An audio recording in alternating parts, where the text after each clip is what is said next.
Imagina un mundo donde la fe y la razón libran una batalla silenciosa por el control del conocimiento humano. Esta es la historia de cómo los pensadores medievales transformaron esa tensión en una síntesis revolucionaria. Durante siglos, la Iglesia Católica mantuvo un férreo control sobre todo el saber europeo. Los primeros cristianos veían la filosofía con desconfianza, considerándola una amenaza potencial para la doctrina religiosa. La razón parecía incompatible con la fe, como el agua y el aceite que rechazan mezclarse. Sin embargo, algunos visionarios como Agustín de Hipona encontraron puentes inesperados entre ambos mundos. Boecio también intentó reconciliar el pensamiento platónico con las enseñanzas cristianas de su época. Pero durante varios siglos, estos esfuerzos quedaron sepultados bajo el dominio absoluto de la Iglesia. El conocimiento clásico parecía perdido para siempre en el olvido de los monasterios. Entonces llegó el siglo XII, y con él un descubrimiento que cambiaría todo para siempre. Los textos griegos antiguos resurgieron de las manos de eruditos islámicos que los habían preservado. Habían sido traducidos al árabe y ahora regresaban a Europa con nuevas posibilidades interpretativas. Los manuscritos de Platón fueron relativamente fáciles de asimilar, ya que sus ideas idealistas resonaban con la espiritualidad cristiana. Pero Aristóteles presentaba un desafío completamente diferente. Su lógica sistemática parecía chocar frontalmente con los dogmas católicos establecidos. A pesar de las contradicciones aparentes, su método de razonamiento riguroso despertó algo revolucionario en las mentes medievales más brillantes. Así nació la escolástica, un movimiento intelectual que transformaría por completo la manera de enseñar y pensar en Europa. La educación comenzó a expandirse desde los claustros monásticos hacia las bulliciosas calles de las nuevas universidades urbanas. En estas instituciones, la lógica aristotélica se convirtió en la herramienta fundamental para examinar cuestiones teológicas con profundidad inédita. El razonamiento dialéctico permitía debatir argumentos religiosos de forma estructurada, buscando justificaciones racionales para cada pilar de la fe.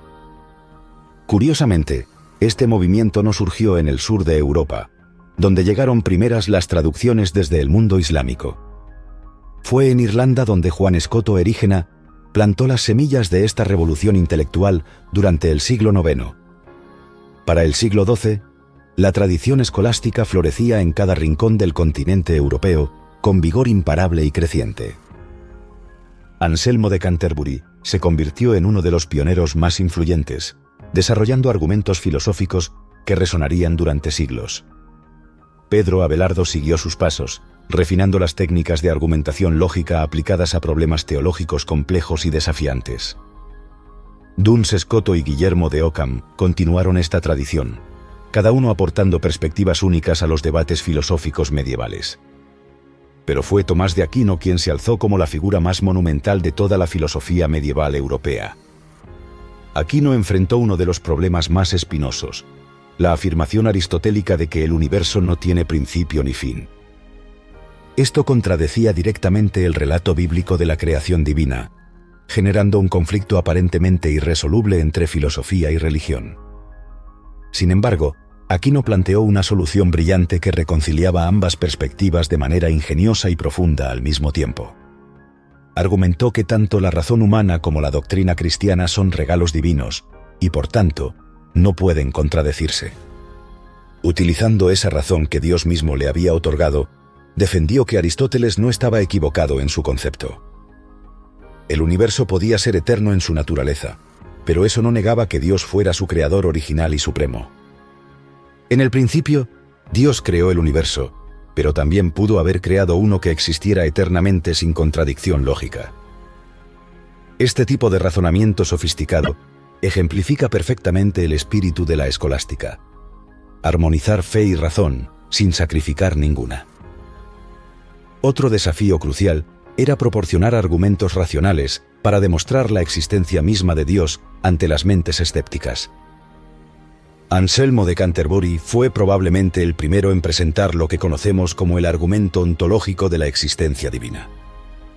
Su razonamiento comienza con una definición simple pero poderosa: Dios es aquello mayor que lo cual nada puede pensarse. Desde esa premisa, construye un argumento lógico paso a paso, que lleva a una conclusión inevitable sobre la realidad divina. Si Dios existe solo en nuestra imaginación, entonces podríamos concebir algo aún mayor: un Dios que existe en la realidad. Pero como Dios es por definición lo máximo concebible, debe existir en la realidad y no solo en nuestras mentes. Las cosas que existen en la realidad siempre son superiores a las que existen únicamente como ideas abstractas en nuestro pensamiento. Por lo tanto, si Dios existiera solo como idea, no sería realmente lo más grande concebible, lo cual contradice su definición. La conclusión lógica inevitable es que Dios debe existir en la realidad para ser coherente con su propia definición filosófica.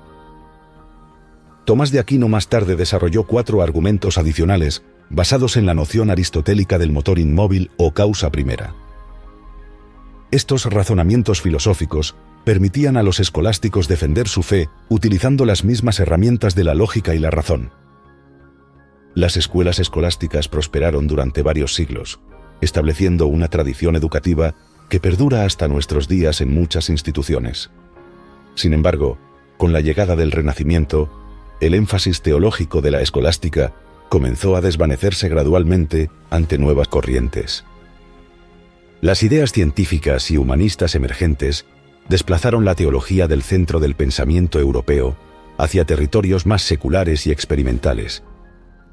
La filosofía escolástica representa un capítulo fascinante donde el pensamiento racional y la fe religiosa alcanzaron un equilibrio extraordinario y único en la historia. Fue una época donde los más brillantes intelectos dedicaron sus vidas a demostrar que creer y pensar no eran actividades mutuamente excluyentes o contradictorias.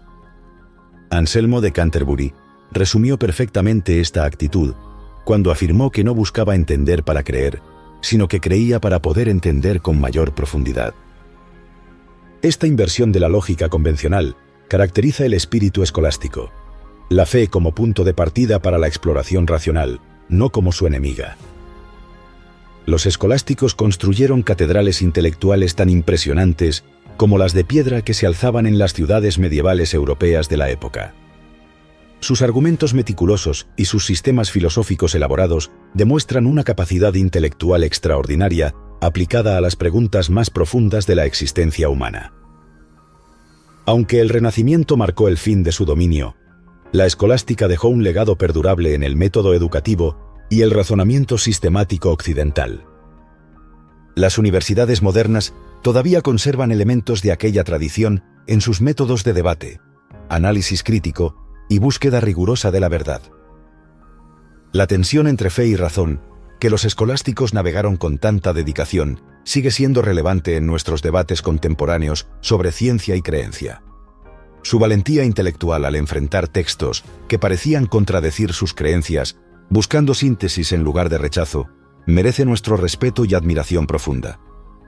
La filosofía escolástica nos enseña que las aparentes contradicciones pueden ser oportunidades para alcanzar comprensiones más profundas y matizadas de la realidad compleja. En última instancia, este movimiento medieval nos recuerda que la búsqueda de la verdad puede tomar muchas formas y que razón y fe pueden caminar juntas.